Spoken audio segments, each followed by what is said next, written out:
მოგესალმებით, ეს არის მილენიალი, მე კი ნუკლი შუშიაშვილი გახლავართ. ქალაქი თბილისი და არა მარტო თბილისი, მაგრამ ჩვენთვის ეხლა ამჯერად თბილისი ამნიშვნელოვანი. რაღაცნაირად ვითარდება, უცნაურად ვითარდება. ეს განვითარება რაღაცა ჯგუფს შეიძლება მოწონს, მაგრამ უმრავლესობას რატომღაც არ მოწონს, ამ უმრავლესობაში ვარ მეც მაგალითად.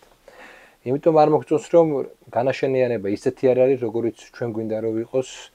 არ არის რაღაცნაირად განვითარებაზე ორიენტირებული და რაღაცნაირად ისტორიულადაც უცხოვდება. რაღაცა პროცესები მიმდინარეობს ამ ქალაქში, რომელიც იწვევს რაღაცნაირად მე ვიტყოდი სულიერ დეგრადაციას ბევრი კუთხიდან. ეგ იქნება სოციალური კუთხე, ეს იქნება რაღაცა არქიტექტურული მიმართულება თუ სხვადასხვა. რაღაცნაირად განცდა რჩება მე პირადად რომ ეს ყველანაირი პროცესი ადამიანის სულის წინააღმდეგაა მიმართული. ვერ ავლენს ადამიანის საკუთარ თავს. არადა ესე არ იყო წლების განმავლობაში საბჭოთა არქიტექტურა თავისი მთელი რიგი შეიძლება იტყოს მინუსების მიუხედავად ქმნიდა იმ გარემოს, სადაც რაღაცნაირად იყო ყველაფერი გათვალისწინებული. იყო გათვალისწინებული ბავშვიც, იყო გათვალისწინებული განვითარებაც, სპორტიც, ეკოლოგიას და ასე შემდეგ. დღეს თითქოს ეს ყველაფერი რაღაცნაირად მოშლილია და შეზელილია ერთმანეთთან. მოკლედ, ამ საკითხზე სასაუბროთ მოვიწვიეთ ლევან ასაბაშვილი, არქიტექტორი, რომელსაც არაერთი ნაშრომი აქვს ამ თემატიკაზე მიწვნილი, გამუშევარია და მასთან ერთად უკვე პროფესიონალურად, ესე იგი, ვიმსჯელებთ იმაზე თუ რა დაემართა თბილისი.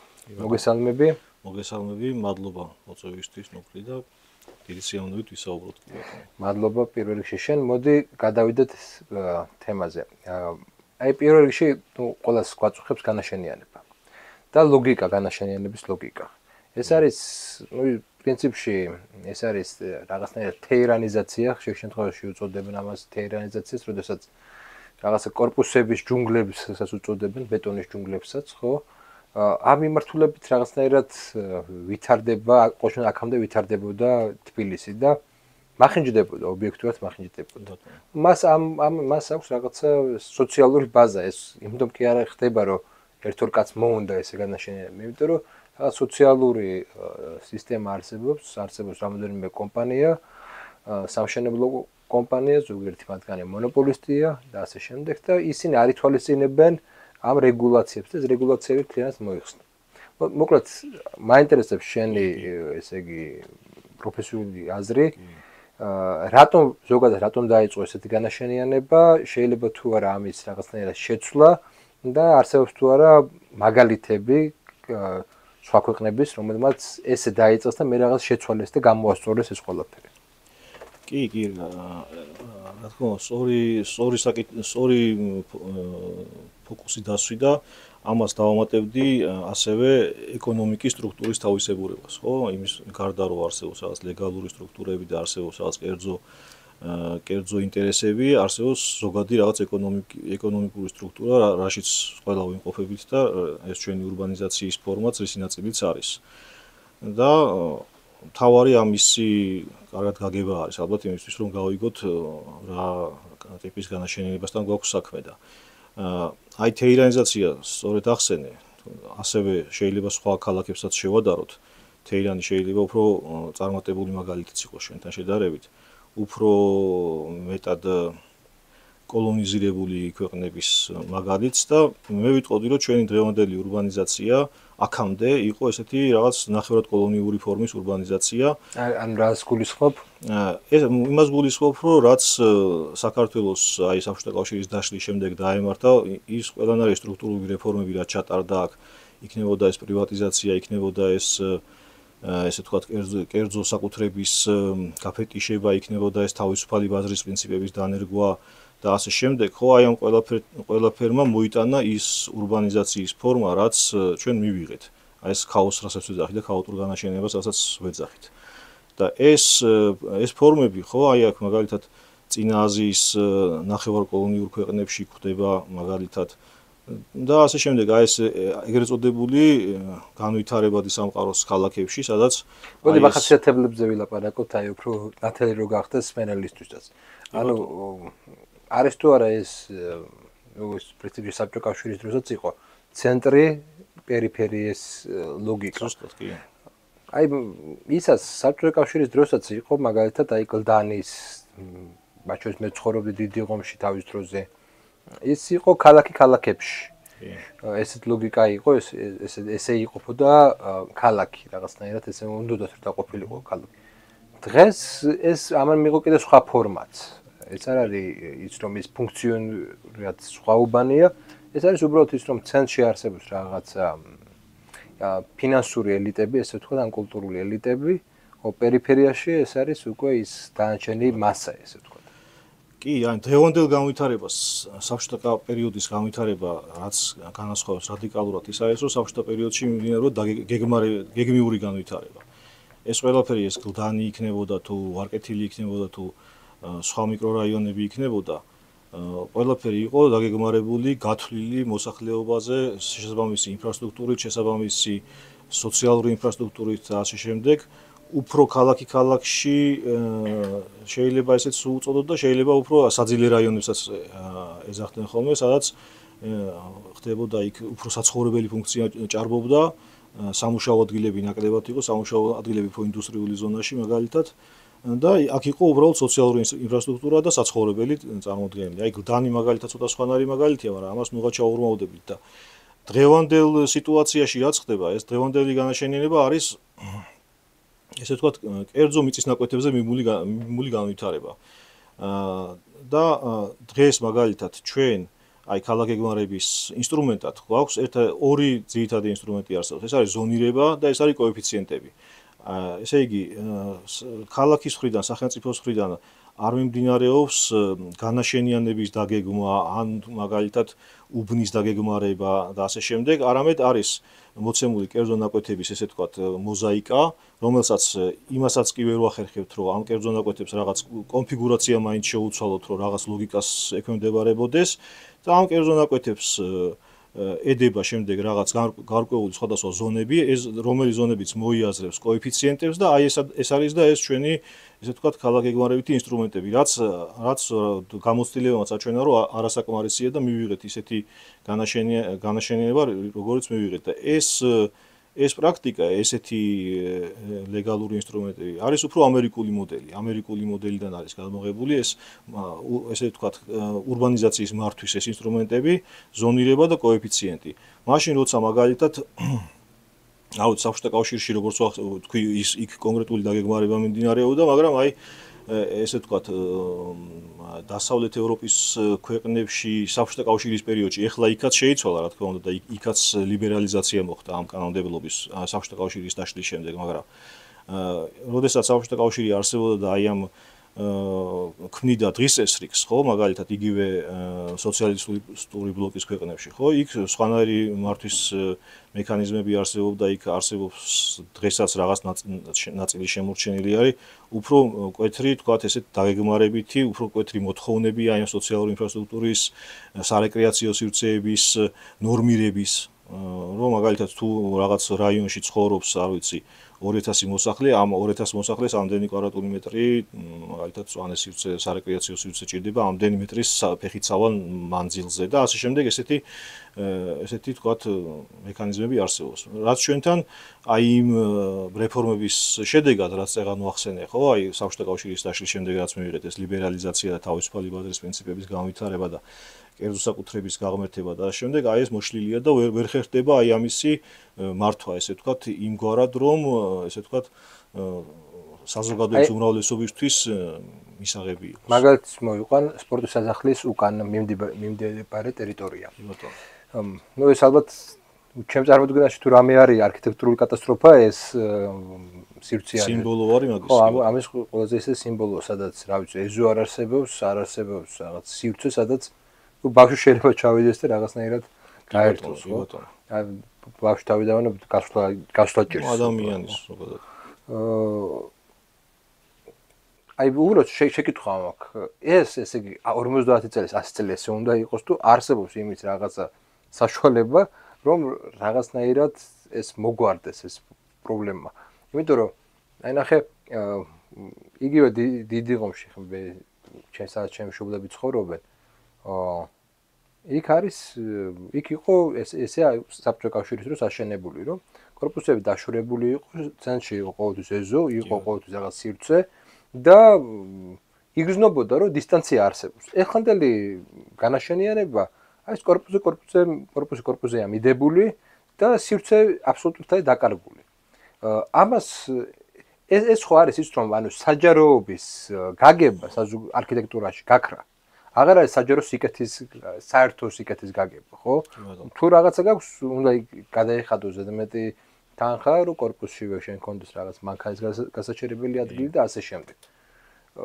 ეს ხო არის რაღაცნაირად იმის მანიშნებელი, რომ ეს საზოგადოება, ან ეს სისტემა არ არის გათვლილი იმ ადამიანებზე, მოდეს იმ ადამიანებზე, ეს არა გათვლილი საზოგადოებას, არის გათვლილი, ну, შეიძლება ვიღაცა ადამიანზე, რომელსაც აქვს ფული, მაგრამ არ არის გათვლილი საზოგადოების უმრავლესობაზე არა გათვლილი, ხო? კი და ეს ზუსტად იმის მაჩვენებელია, ალბათ აი ეს კერძოს დაწინაურება საჯარო ინტერესზე უპირატესად, ესე ვთქვათ. რაც აი ჩვენი ეკონომიკური სტრუქტურის ნაწილი არის. მაგრამ თუმცა აი მაგალითად აი იმას რო გავყვეთ სპორტის სასახლის მაგალითს, ხო? ეს განაშენიანება, ну, უფრო 90-იანი წლების და შემდეგ აი წინა ხელისუფლების პერიოდის განაშენიანება არის და სხვათა შორის წინა ხელისუფლება მან კიდევ უფრო მეტი საშენებასაც გეგმავდა. მაგალითად, სამეცნიერო ბიბლიოთეკის გაყიდვას გეგმავდა წინა ხელისუფლება უკვე აი ბოლო 2012 წელს, ისე რომ საერთოდ ადმინისტრაციამ არც კი იცოდა, რომ ეს შენობა თითქმის უკვე გაყიდული იყო, რომელიღაც არაბ ბიზნესმენებზე აპირებდნენ მიყვიდა და რა თქმა უნდა ეს იმიტომ უნდა გაყიდული იყო, რომ იქ დიდი ეზო არის და სამშენებლოდ ეს იქნებოდა, მომგებიანი იქნებოდა იმ ეზოში მშენებლობა და ისიც უნდა ითქვას, რომ აი მაგ რაიონთან დაკავშირებით, რომ აი ამ ხელისუფლების პირობებში იქ რაღაცეები გაკეთდა, მაგალითად სარეკრეაციო სივრცეები დაემატა, რომელიც მანამდე წარმოუდგენელი იყო დარჩენილ ადგილებში. მაგალითად ხელნაწერთა ინსტიტუტი ჯერ კიდევ იქ დგას და იქ ეზოში შესვლა და ამას თქვა შესაძლებელია. მაგალითად სამეცნიერო ბიბლიოთეკის ეზოში აი ეს რაღაც კუნძულები კიდევ დარჩა და კიდევ კაირო აი დღეს ესეთი რაღაც აგრესიული ესე ვთქვათ, აგრესიული პრივატიზაცია აღარ მიმდინარეობს აი ამ საჯარო სივრცეების, როგორც წინა ხელისუფლების პერიოდში. და ეგ ძალიან კაი არის და ამის ეს რო გავაფართოვოთ მაგალითად ეს საკითხი, ხო? აი ქალაქის მასშტაბითაც აი ეს სარეკრეაციო სივრცეების მშენებლობა და საზოგადოებრივი ტრანსპორტის სისტემის მეტნაკლებად მოწესრიგება, რაც აი ამ ხელისუფლების პირობებში გაკეთდა, ეგ ჩემი აზრით ცხოვრების პირობებს და ცხოვრების ხარისხს მნიშვნელოვნად აუმჯობესებს. მაგალითად, აი თემქის პარკი რო ავიღოთ, ხო? თემქის პარკი ძალიან დიდი ინვესტიცია განხორციელდა და ყოფილი ნაგავსაყრელის ადგილზე აშენდა პარკი, სადაც იქაურ მოსახლეობას წასასვლელი თუ მარტო ვთქვათ, იქ корпуსზე თუ ქონდა ჩამოსასვლელი, ამ ხელასივრცე მიეცა მაგალითად სარეკრეაციოდ, ხო? და ესეც რომ არ იყოს, იქ გაუმჯობესდა ინფრასტრუქტურა, მაგალითად იქ გარშემო უძრავ ქონებას ფასი შეეძინა უფრო მეტი ვიდრე ქონდა და ამ შემდეგ და ესეთი ინვესტიციები უფრო ფართო იმებს აკეთებს, ესე ვთქვათ, შედეგებზე გადის, ვიდრე მაგალითად უბრალოდ პარკში ინვესტირება არის რა და ეს რა თქმა უნდა ძალიან კარგი არის და უფრო უკეთესი იქნებოდა თუ უფრო მეტად იქნებოდა იგივე მაგალითად სახელმწიფო თუ ჩაერთვებოდა მაგალითად კერძო დეველოპერის კონკურენციაში მაგალითად ის რომ სახელმწიფო თუ აიღებდა იმის პასუხისმგებლობას რომ მაგალითად ხელმისაწვდომი საცხოვრებელი თვითონ აეშენებინა რაღაც მექანიზმებით არ ვიცი საკუთარი დაფინანსებით თუ საკუთარი სამშენებლო ორგანიზაციებით თუ ასე შემდეგ და შევიდოდა აი ამ თავისუფალი ბაზრის ქაოსში რაღაც როგორც ფასების დამრეგულირებელი და ფასების მოწესრიგებელი რაღაც სეგმენტში ის თლიანი უძრავი ქონების ბაზარზე იქონიებდა დიდ გავლენას და რაღაცნაირად დააბალანსებდა, იმიტომ როგორც ნახეთ, ხო, აი ხა ბოლო კოვიდის შემდეგ და აი ამ უკრაინის ომის შემდეგ, აი ტურისტების და ამ იქიდან წამოსული ხალხის, რუსეთიდან და უკრაინიდან წამოსული ხალხის შემოდინებით, აქ უძრავი ქონების ფასები ძალიან კატასტროფულად გაიზარდა და ადგილობრივი მოსახლეობისთვის აი ძალიან ხელმიუწვდომელი გახდა როგორც ქირა, ისე ყიდვა, შესყიდვა ამ უძრავი ქონების. ეს ეკონომიკა ეხლა სისტემა არქიტექტურაზეც რო გავსახოთ. მოდი რამოდენიმე მოდელს რაც ჩემი წარმოდგენით ეხლა შეიძლება პროფესიული ენა არა იყოს, მაგრამ რამოდენიმე მოდელს ვიტყვი. ერთი მოდელი აკაური უკვე მესაკუთრეები ძირითადად ხდებიან ის ადამიანები, რომლებიც აქირავებენ ბინას. კი ბატონო. და ძირითადად შემოსავალი ეს არის ადგილობრივი მოსახლეობის, ხო? და საბოლოო ჯამში ეს ადგილობრივი მოსახლეობა დაინტერესებულია უძრავი ქონების ფინანსიალიზაციით, ანუ ის რომ არაფერი არ შეიცვალოს, უბრალოდ ფასი მოემატოს, ხო? იმიტომ რომ გაიზარდოს ემიგრანტების რაოდენობა, ტურისტების რაოდენობა და თვითონ ამით იხეიროს.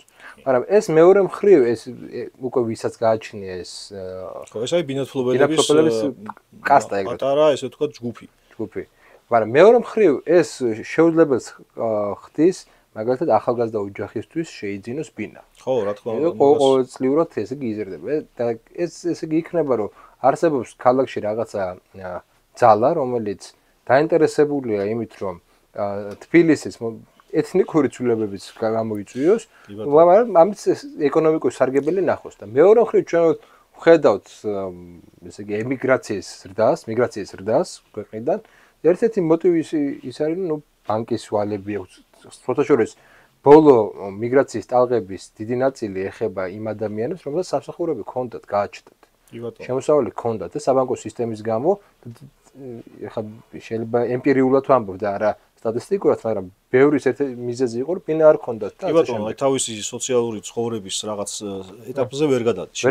ახალ ეტაპზე ვერ გადადის, ხო? კი, და ეგ არის ხოლმე ხშირად მიზეზი, კი ბატონო და სხვათა შორის აი ეგ ძალიან პარადოქსული სიტუაციაა ის, რომ აი ცენტრში ბინათმფლობელები, აი მაგალითად ისტორიულ ცენტრში და ამ შემდეგ, ხო?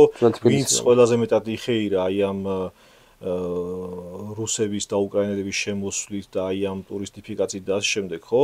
ზუსტად ისინი გამოვიდნენ აი ამ ქსენოფობიური განცხადებებით და ხელისუფლების წინააღმდეგ აი ამ პროტესტებში, რომ რუსები რატო შემოუყავთ და ამ შემდეგ და ხო, აი ეს რაღაც კლასობრივი ცნობიერება ისეთი, რომელიც არ ვიცი, არა ესე ვთქვათ, irrationaluri ცნობიერება, ხო? რუსებს მათ არა მარტო ბინა, არამედ სასტუმროების რა თქმა უნდა, კი ბატონო, აი ეს ჯგუფი გახდა, ის ჯგუფი, რომელიც პირდაპირ დაუპირისპირდა იმ სტაბილურობას, რაც აი ამ ხელისუფლებამ, აი ამ ომში და გარშემო ჩვენ რეგიონში რა არეულობას და ქაოსიც ტრიალებს, ამ ქაოსში რომელმაც სტაბილურობა შეინარჩუნა, რომელმაც ყველაზე მეტად იხეირეს.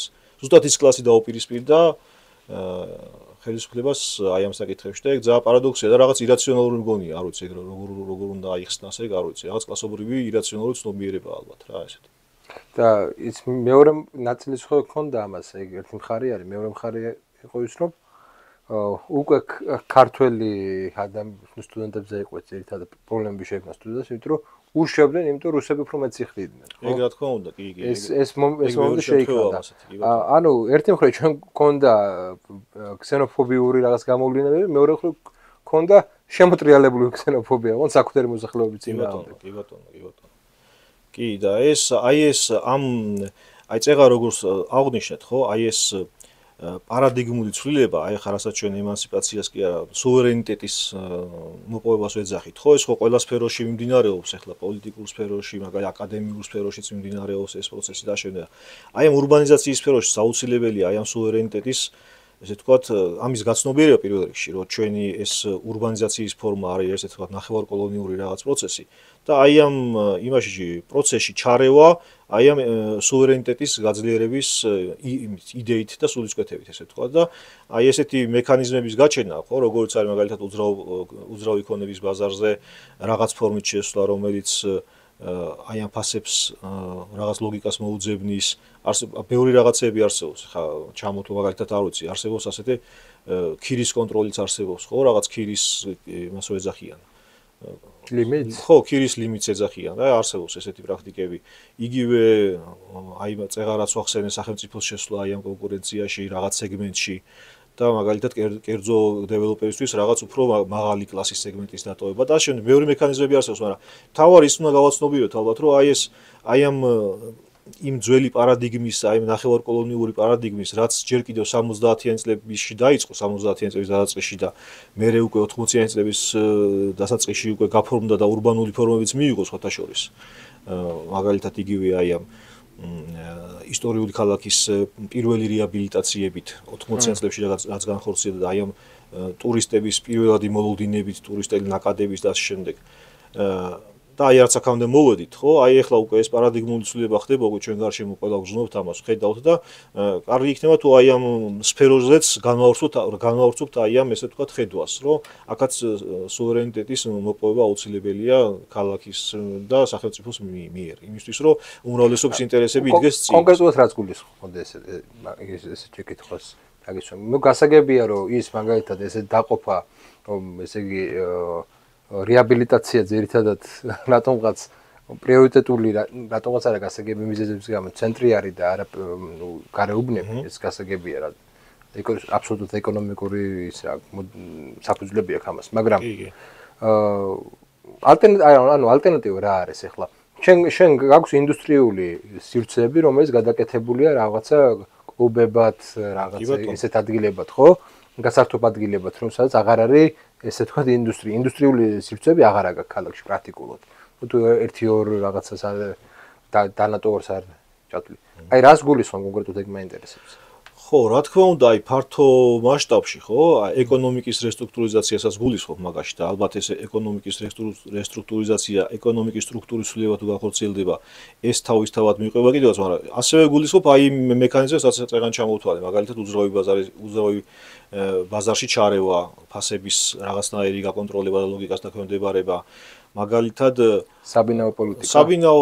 საბინაო მხრივ, მაგალითად იგივე ქირის მხრივ იგივე აი ეს დაგეგმარების მექანიზმების შეცვლა და გადახედვა ეს ამერიკული მოდელი რაც გვაქვს ხო ეს ზონირების და კოეფიციენტის ესე ვთქვათ ბატონობის გაუქმება რა იმიტომ რომ ეს ზონირება და კოეფიციენტი არის სუფთა ეს ვთქვათ კერძო კაპიტალისტური ურბანიზაციის კი ეხლა განმარტავ მაგას ესე იგი ზონირება გულისხმობს ტერიტორიაზე სხვადასხვა ფუნქციური ზონების დადებას და ამ ფუნქციურ ზონებს აქვს თავისი ნომენკლატურები და ესე ვთქვათ რა ფუნქციები შეიძლება იყოს ამ ზონებში და რაც თავარია კოეფიციენტები რა კოეფიციენტებით შეიძლება წარიმართოს შენებლობა მაგალითად ნაკვეთი თუ არის აქვს რაღაც განაშენების კოეფიციენტი მაგალითად ამისი 50% შეიძლება გაშენებული იქნეს და მეორე კოეფიციენტი რამხელა მოცულობა რამხელა შეიძლება აშენდეს აი ეს არის ერთადერთი მექანიზმები რომელიც ძალიან მარტივად მანიპულირებადია რომელიც აი ამ იერსახეს რომელიც ამის ნაცვლად რა უნდა იყოს ამის ნაცვლად უნდა იყოს უფრო მკვეთრი დაგეგმარების პოლიტიკა.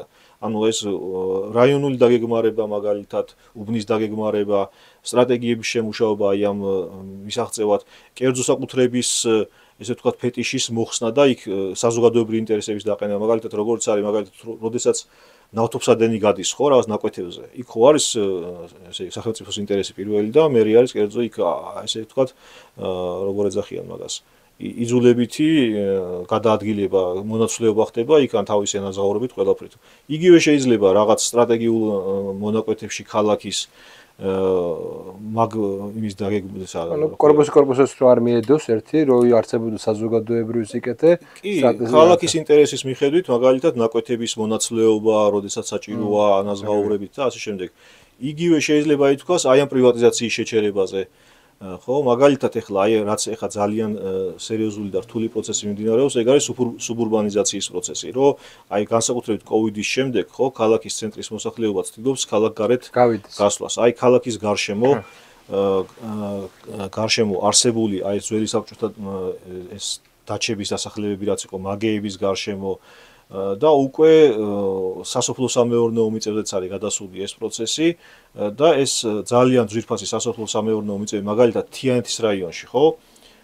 თიანეთის რაიონში არის ძალიან ძვირფასი ეს საძოვრები, სასოფლო-სამეურნეო მიწები, სახნავ-სათესი მიწები და ეს მიწები იყიდება ნაკვეთებად იყოფა და მერე იყიდება პატარა ნაკვეთებად, იქ დიდი მოგებაც არის, რა თქმა უნდა, ვინც ამ მანიპულაციებს ახორციელებს, იყიდულობს სასოფლო-სამეურნეო მიწას და მერე ფუნქცია ეცვლება და იყიდება როგორც სამშენებლო ვარგისი მიწა უკვე ათმაკფასად და ამ შემდეგ, მაგრამ ფაქტიურად ვიღებთ იმას, რომ იკარგება ძალიან მნიშვნელოვანი სასოფლო-სამეურნეო რესურსები, ქალაქი, ესე ვთქვათ, გადის დაბალი განაშენიანება და იზრდება და იმას, რა თქმა უნდა, მერე დაჭირდება თავისი გზები, თავისი გაზიფიკაცია, თავისი წყალბარაგება, თავისი ყველა თავისი ტრანსპორტი ხო, საზოგადოებრივი, რაც მე ქალაქის ბიუჯეტს აწვება და აი ეს რაღაც ესეთი პროცესი მიმდინარეობს, რაც ჩემი აზრით ეგ გამოაჩენს თავის შედეგებს დაახლოებით 10 წლის მერე დავინახავთ უკვე მაგის უარყოფით შედეგებს. აი იგივე ხა რაც ხდება ხოლმე განსაკუთრებულ დღეებში და ალბათ ყოველ დღეს დილა-საღამოს ხო აი საგურამოს გზისკენ და ამ შემდეგ იქ ვინც მუდმივად ცხოვრობს და მე ყოველ დღე ქალაქისკენ მიმოსვლა ხო ეს იგივე ეკოლოგიურ პრობლემასაც იწვევს ეს ტრანსპორტის, კერძო ტრანსპორტით გადაადგილება და ამ შემდეგ. მოკლედ ეგ ერთი პროცესია, სუბურბანიზაციის პროცესი, ერთ-ერთი ძალიან ისეთი უარყოფით პროცესი მიმდინარეობს.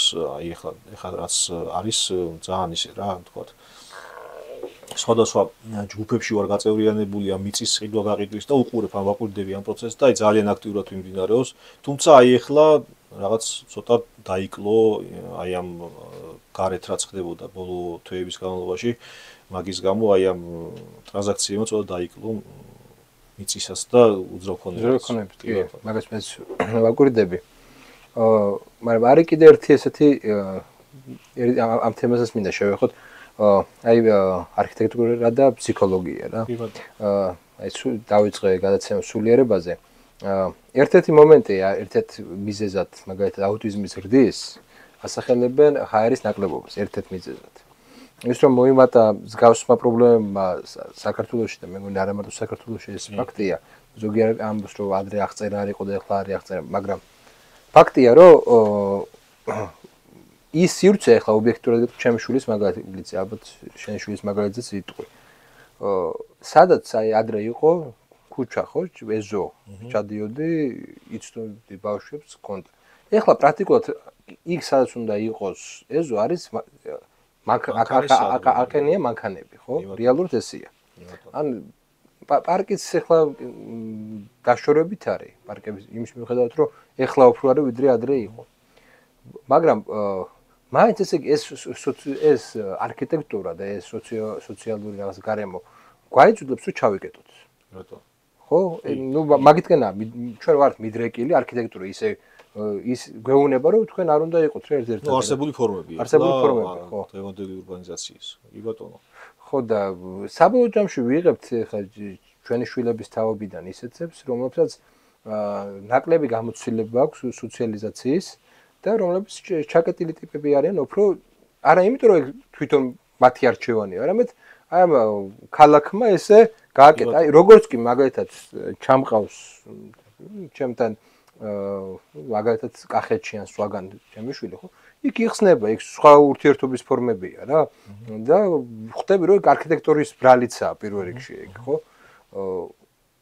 მე ვიცი რომ გერმანიაში ამაზე ძალიან ზრუნავენ მაგალითად ბერლინში რომ დავდიოდი ყოველ რაღაც 100-500 მეტრში ხვდებოდა რაღაც ბაღი საბავშვო ბაღი და რაღაც ეზო და ასე შემდეგ ჩვენთან ეს არაა გათვალისწინებული ანუ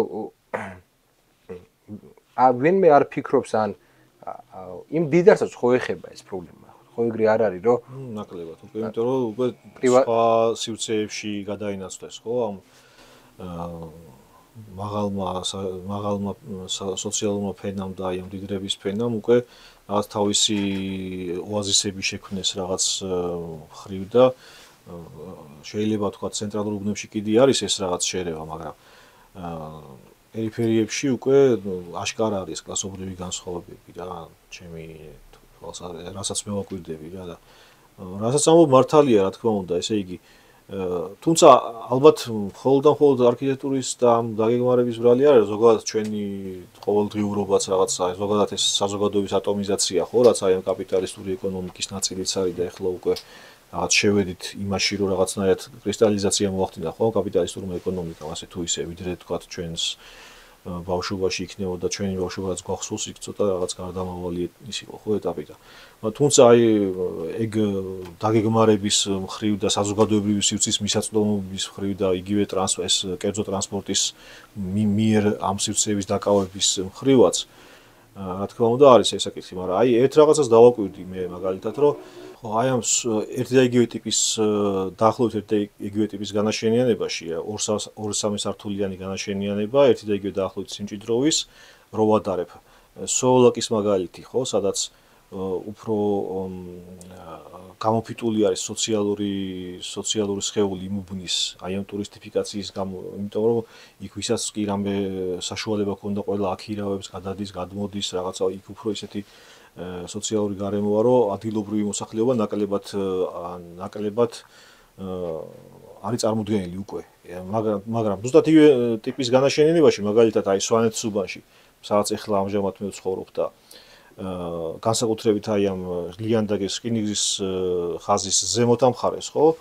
იქ მაგალითად აი ეზოში ბავშვები აქტიურად არიან წარმოდგენილი და ესე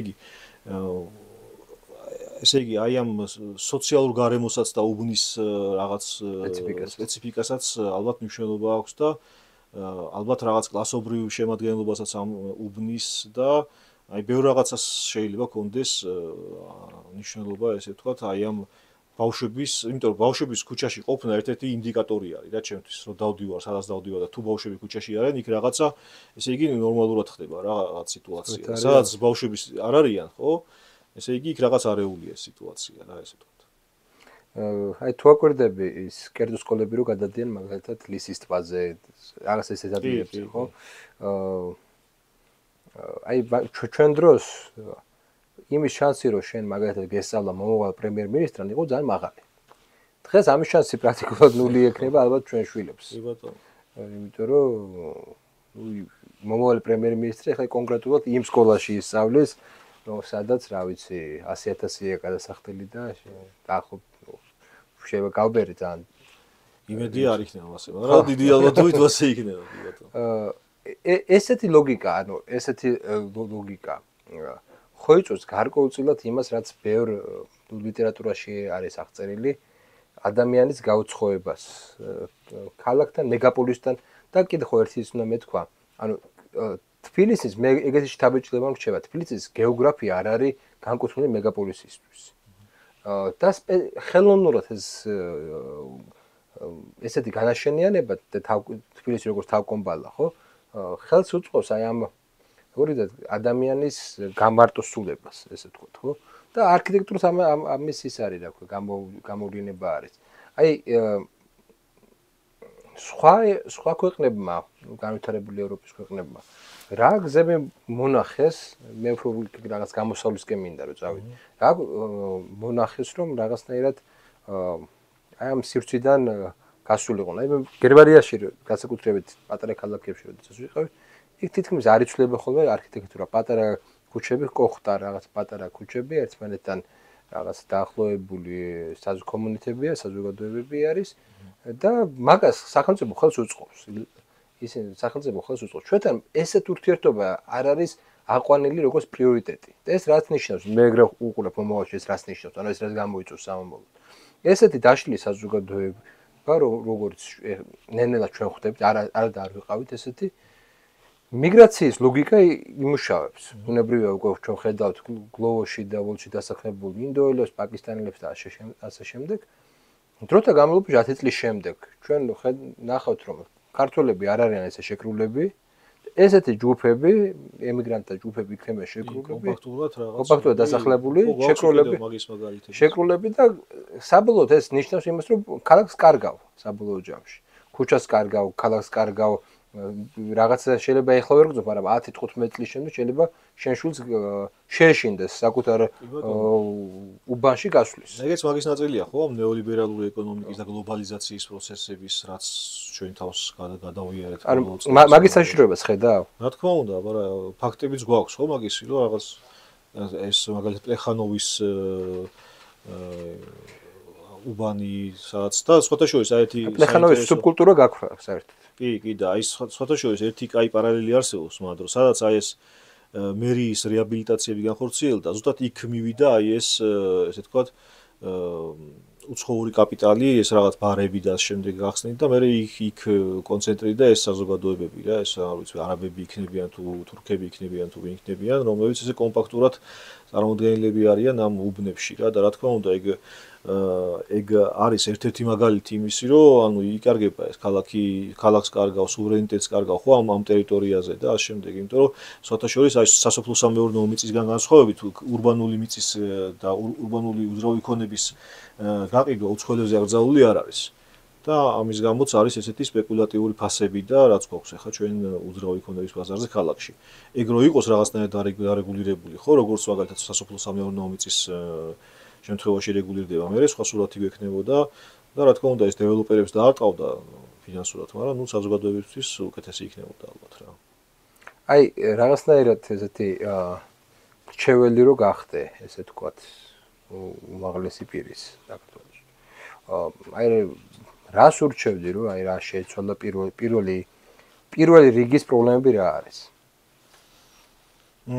აი ქალაქის გარშემო რა თქმა უნდა, ხო? აი რა ვიცი, რაც ვილაპარაკეთ ალბათ აი ეს პრობლემებზე, ალბათ რა არის გასაკეთებელი, მე ესეც შეკითხვა.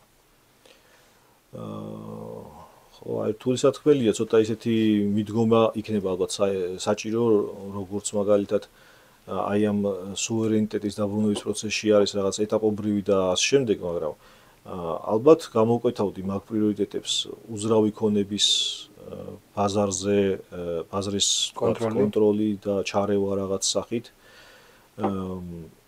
დაგეგმარების აუცილებლობა. ქონების გადასახადი უნდა კონდეს თუ არა უცხოელს? ქონების გადასახადი უნდა კონდეს, რა თქმა უნდა. არა მხოლოდ უცხოელს, ალბათ რაღაც რაოდენობის ქონების შემდეგ, მე მგონი არსებობს კიდევ. არსებობს, კი. ხო, საქართველოში არსებობს. ხო, თუ ახლა ანუ რაც ყოველდღიური საჭიროების მიღმა არის, იმ ქონების გადასახადი რატომაც არა, ხო? ეკაცო, თუ მეორე ლოგიკა, თუ შენ ტურისტულ ეკონომიკას არ ვითარებ. მაშინ ხო ჩემი ლოგიკას უნდა იყოს, რომ ამ ბაზარში მივდე ფულს. ვქნი ყიდულობ ბინებს და ვაქირავებ. ვაწესრიგებ მე ამ ბინებს, რემონტს ვუკეთებ და ასე შემდეგ და. კი. ეს რო ტვირთი კიდე დამაწვეს, ეს ნიშნავს, რომ მე აქედან სარგებელს ვერ ვიღებ. მაშინ აი ესე ალბათ ესე უნდა შევხედოთ ისევ ესე დიალექტიკური კუთხით, რომ ესე იგი ერთი მხრივ რო ეს არის რაღაც პოზიტიური საწყისი აქვს ამ ყველაფერს და თქვათ ეკონომიკის განვითარებას, კერძო ინვესტორის განვითარებას ემსახურება, მეორე მხრივ რაღაც საჯარო ინტერესები არის, რაც ზიანდება იმითი, ხო, მაგალითად აი ეს ტურისტიფიკაცია რაც ახსენეთ ახლა და რაც ვილაპარაკეთ აი ამ ქალაქის ცენტრის გამოფიტვაზე და დეგრადაციაზე, აი ამ განუკითხავი ტურისტიფიკაციის მიერ, ხო? ანუ ქალაქის ცენტრს ხო უნდა კონდეს პირველ რიგში იმ ქალაქისთვის უნდა იყოს, ხო, ის ქალაქის ცენტრი და არა ტურისტისთვის და არა რაღაც ჰოსტელებისთვის და ამ შემდეგ, ხო, ეგ ხო საზოგადოებრივი ინტერესის დაზიანება არის. ასევე იქ დაწოლა ბუდის მაგალითად გეტყვენა, რა ვიცი, თითქმის ყველგან ხო, აი პარიზში ალბათ ცენტრი ისევ ტურისტებისთვის არის პირობი. კი, მაგრამ პარიზში კი ბატონო, მაგრამ პარიზში ასევე არსებობს აი ეს მეორე მხრიდან კრიტიკაც, მაგალითად ბარსელონაში არსებობს ძალიან სერიოზული ორგანიზება ადგილობრივი მოქალაქეების აი ამ ტურისტიფიკაციის წინააღმდეგ და შესაბამისად იქ მთავრობები აკეთებენ აი ამ მაგალითად Airbnb-ის კონტროლი იქ ჩვეულებრივი ამბავია რამდენი სახლის შეიძლება მაგალითად კვარტალში Airbnb-ზე იყოს გაქირავებული და ამ შემდეგ რაღაც მექანიზმები არსებობს რაც აი ამ რაღაც დაბალანსებას გამოიწვევდა რა ესე ვთქვათ. ასევე აი მაგ ვთქვათ რჩევის სახით ვიტყოდი იმას რომ დაგეგმარების პოლიტიკის აი ეს რაც ახსენეთ ეს მექანიზმები ხო რაც დღეს გვაქვს ჩვენ ურბანული მართვის მექანიზმები მაგისი დახვეწას გადააზრებას უფრო მეტი დაგეგმარების შეტანას და ალბათ უფრო მეტად სახელმწიფოს ან ქალაქის მიერ გაჩენას საპროექტო ორგანიზაციების გინდათ მცირე იყოს მაგრამ არა ყველაფრის კერძო ტენდერზე და კერძო იმაზე გატანას ესე ვთქვათ გეგმარების მხრივ რა იმიტომ რომ საზოგადოებრივი სივრცე და საზოგადოებრივი ინტერესები საზოგადოებრივ ინსტიტუციაში თუ დაგეგმარდება უფრო მეტად იქნება მომგებიანი უმრავლესობისთვის ესე ვთქვათ და აი ამას ნელ-ნელა ალბათ აი თუ რო განაზოგადოთ ხო ნელ-ნელა ვიტყოდი ესეთ რაღაცას რომ კერძო ესე ვთქვათ ბაზარზე კონკურენციით შესვლას სახელმწიფოს ან ქალაქის მიერ. იგივე მაგალითად ჩინეთის მაგალითი რო ავიღოთ, ხო? ანუ ჩინეთის მაგალითი ხა იქ სხვანაირი ისტორია აქვს, ეხლა სრული ნეოლიბერალიზაცია მას არ განუცდია, ხო, ის როდესაც ის 70-იან წლებში რეფორმები განხორციელდა, ეს სტრატეგიული ობიექტები და სტრატეგიული ხელსაწყოები დარჩა სახელმწიფოს ხელში, მაგრამ ეხლა რასაც ხედავთ ჩინეთში, ხო, არის ესეთი სახელმწიფოს და კერძო სექტორის რაღაცნაირი ბალანსი სახელმწიფოს, ესე ვთქვათ, წარმმართველი, ესე ვთქვათ, პოლიტიკით. და რაღაც აი მაკეტკენ სვლას, ესე ვთქვათ, მივანიჭებდი უპირატესობას რა, მაგმართულებით სვლას. ალბათ რაღაც საფეხურებად და რაღაც დოზებით, რაც ჩვენს ეკონომიკას და რაც ჩვენ სოციალურ, ესე ვთქვათ, სინამდვილეს შეესაბამება. მოდი რაღაცა ესე კონკრეტულსაც კითხავ. აი ეს პროექტი ახლა რაც ვიცი ვაკიდან მეგონი უკვე ის ანუ ვაკაში რაც განხორციელდა, რაც კიდე ხორციელდება ტერიტორიებზე. ეს ნუ მე რო გითხრა რომ რაღაც განსაკუთრებით უკმაყოფილო ვარ, ჩემთვის ეს რაღაც დიდი პრობლემა არ არის, მაგრამ პრობლემა ჩემთვის არის უფრო მეტად ეს ჭარბი ტრანსპორტის პრობლემა. კერძო ტრანსპორტის პრობლემა არის. და ხედავ რომ ეს პრობლემა რაც უფრო იზრდება, მესმის ეს პროექტი იყო ამის შემცირებისთვის გამიზნული, ხო? არსებობს კიდე სხვა მექანიზმი იმის რომ ეს ამდენი ტრანსპორტი შემცირდეს. იმიტომ რომ ხარი აღარაა პრაქტიკულად რა მარტივად რომ ეკოლოგიური პრობლემა სახეზია, თბილისის ეკოლოგიური პრობლემა სახეზია. არსებობს ამის გარდა კიდე სხვა მექანიზმები, რომ ეკოლოგიურად გაუმჯობესება მოხდეს ქალაქის. რა თქმა უნდა, არსებობს კომპლექსური მიდგომა ჭირდება, ხო, ამას მაგალითად ბასლაინები და საზოგადოებრივი ტრანსპორტის სიმრავლე, ეგ ერთი ნაბიჯია და ძალიან კარგია, რომ იმასთან შედარებით რაც იყო, ბევრად უფრო უკეთესად არის ეს სიტუაცია ამ მხრივ. მაგრამ სხვა მექანიზმებიც არსებობს, სხვა იგივე განბაჟების მექანიზმები, რაღაცები არსებობს, რაც მაგალითად მაგაზია გათვლილი, რომ იმის გარდა რომ ბიუჯეტში უნდა შევიდეს რაღაც ეს განბაჟების თანხა, აი ეს რაღაც ტრანსპორტის ესე ვთქვათ რაოდენობა აკონტროლოს, მაგრამ მაგალითად არ ვიცი ესე ვთქვათ აი მაგალითად ერთ-ერთი მექანიზმი იქნებოდა სკოლების უბნებზე მიბმა. ხო, ანუ უბნებზე მიბმა, ხო. იმიტომ რომ აი დილის საათებში, სკოლის დასაწყისის საათებში, ხო, ერთ-ერთი მთავარი ეგ არის ბავშვების სკოლაში მივყვანა მანქანით, ხო? იგივე სამუშაო ადგილების მოკლედ ეკონომიკური სტრუქტურის რაღაცნაირი ცვლილებები, ხო, მაგ ხარესაც დაარეგულირებდა, არ ვიცი, საცხოვრებლის და სამუშაოს სიახლოვე და ასე შემდეგ, ასე რაღაც გეგმარებითი, ესე ვთქვათ, გადაწყვეტები რა. მაგას ბაზარი ვერ დაარეგულირებს. ხო, მაგას ბაზარი რა თქმა უნდა ვერ დაარეგულირებს კი. ასევე აი ერთი რაც აი ამ რეფორმებში არის ხოლმე, ვთქვათ, სპეციფიკა არის ხოლმე ის, რომ რაღაც პრობლემა რეალურად არსებობს და პრობლემის გადაჭრა იგეგმება, მაგრამ საბოლოო ჯამში დაბალშემოსავლიანი უმრავლესობა ზარალდება, მაგალითად ის, რომ აი ასაკობრივი შეზღუდვა, ხო, ამ ავტომობილების. მესმის რა, ეგ არის მაგა რაციონალური მარცვალი დევს მაგაში, მაგრამ თუ ჩვენ აი ამას გადავოლებთ, ხო, რაღაც სინამდვილეს, სოციალურ სინამდვილეს, გამოდის, რომ მხოლოდ მაღალშემოსავლიანებმა უნდა იმოძრაონ ამ მანქანებით, ხო? ეგეთ სურათს ვიღებთ რა. რაც არ ვიცი, შეიძლება, ნუ სამსჯელოა რა, რამდენად უნდა იყოს ესე, შეიძლება მაშინ სხვა რაღაც უნდა შევთავაზოთ იმ ხალხს, ვინც ამ მანქანებით მოძრაობს, უფრო რაღაც ეფექტური, უფრო უკეთესი, მაგრამ არ ვიცი, აი ეს რამდენად ადეკვატურია ეს ვინ უნდა გადაიხადოს ამის ფასი, ესე ვთქვათ რა.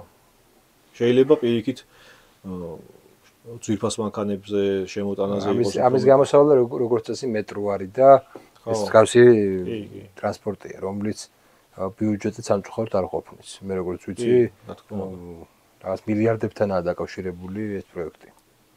კაი, აი ბოლოსკენ მივდივართ, და აი მოდი ისე ვთქვათ, რაღაცნაირად შევაჯამოთ. ერთი შემთხვევით ეკონომიკური ფაქტორებია, ეკონომიკური სტრუქტურა. აი რო ესე ვთქვათ, შევაჯამოთ ეს რაღაცნაირად საზოგადოების ქცევის ლოგიკაც რა. აი საზოგადოების ქცევის ლოგიკაც არ უწყობს პრინციპში ხელს იმას, რომ ქალაქი გაჯანსახდეს, ხო? ის თუნდაც ელიტების ესე იგი აზროვნების ფორმა, რომ ისინი ცდილობენ ახლა გადავიდნენ შირაძეში ლაპარაკი თბილისის გარეთ დაიკავნენ ტერიტორიები და რეალურად ის ტერიტორიები აითვისონ, რომლებიც მე 10 წლის შემდეგ პრობლემური გახდება, ხო? თუნდაც ის რომ ჩვენი რაღაცა ურბანული სივრცე ისე არის განვითარებული, რომ ყველაფერი თბილისს მიება, ხო? რაღაცნაირად და არ ვცდილობთ. აი მაგალითად ახლა ერთ-ერთი პრობლემა იყო სტუდენტებისთვის, რეგიონიდან ყოფილი სტუდენტებისთვის ის რომ აქ ქირა ქონოდათ, ხო? და იმაზე არ ფიქრობთ ჩვენ რომ რაღაცნაირად ეს უნივერსიტეტების რა სისტემა გავიტანოთ თბილისიდან და რაღაცნაირად გავტვირთოთ თბილისი. არ გვიწევს ეს რაღაცა ჩვენი აზროვნების ფორმებით რა ხელს და აი ამ შემთხვევაში ეს აი ძალიან ისეთ პროვოკაციულ შეკითხვასაც დაგიშვი ეს ესე იგი პრობლემები როგორ უნდა მოგვარდეს რაღაც დემოკრატიული მეთოდებით არის შესაძლებელი რომ მოგვარდეს თუ ეგ ვიღაცა ესეთი ჭკვიანი ადამიანი უნდა მოვიდეს რომელიც რაღაცა ერთპიროვნად ესე იგი მიუჩნდეს ყველა თავის ადგილს ეს ალბათ მოხერხდეს აი იგივე ამ ეკონომიკის სტრუქტურის ცვლილებით რა მაგალითად ეხლა უნივერსიტეტის გატანა არ ვიცი რამდენად განტვირთავდა ქალაქს მაგრამ წარმოების გატანა თქვა ჯერ წარმოების შექმნაც არ არის ხო ჯერ წარმოების შექმნაც არ არის მაგრამ წარმოების ესე თქვა რეგიონებში განაწილება ეგ უკვე მართლა განაწილებდა იქ დაიმაგრებდა ადგილობრივ მოსახლეობას და იქ შექმნიდა რაღაც ურბანულობას და ქალაქებს და ასე შემდეგ და როგორც ვნახეთ ჩვენ აი ამ ნახევარკოლონიურ დემოკრატიებში ეგეთი ინდუსტრიული განვითარება არ ხდება ხო რაღაც უფრო ის სჭირდება რა ესე თქვა გეგმიური უფრო სტაბილური უფრო ისეთი თქვა მიდგომა რაც აი ამ ჩვენს ესე თქვა მერყევ ნახევარკოლონიურ დემოკრატიებში არ გამოვიდა რა ხო ვნახეთ ეს მაგალითი ბოლო 30 წლის განმავლობაში და შესაბამისად ალბათ აი ამ რაღაც ლიბერალური დემოკრატიის ჩარჩოებში წარმოვიდგენია ის განხორციელება. ანუ კეთილი მეფის მოლოდინში ვართ. არა, მაინც და მაინც არა, მაგრამ უფრო მე ვიტყოდი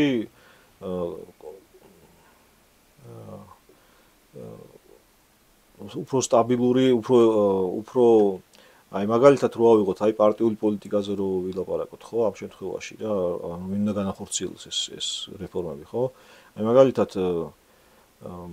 დასავლეთის ქვეყნები ხო მაგალითად იგივე აი ბრიტანეთი რო ავიღოთ გვაქვს ორი პარტია მაგრამ ისინი კონსოლიდირებულად მოქმედებენ ხო ერთმანეთის საწინააღმდეგოდ ესე ვთქვათ ეროვნული ინტერესების საზიანოდ ესე ვთქვათ არ მუშაობენ ისინი ხო აი რაღაც ესეთი ტიპის სტაბილური სისტემა უნდა შეიქმნას რომელიც შეიძლება იყოს ხო შეიძლება იყოს ვთქვათ რაღაც პარტიული ცვლილებები ხელისუფლებაში ასე შემდეგ მაგრამ ერთი კონსოლიდირებული ესე ვთქვათ ის იქნება პოლიტიკის გამტარი რომელიც განახორციელებს აი ამას რა ესე თქვა. ხა გუზე ხელი რო დაიდო ელოდები მაგას უახლოს პერიოდში?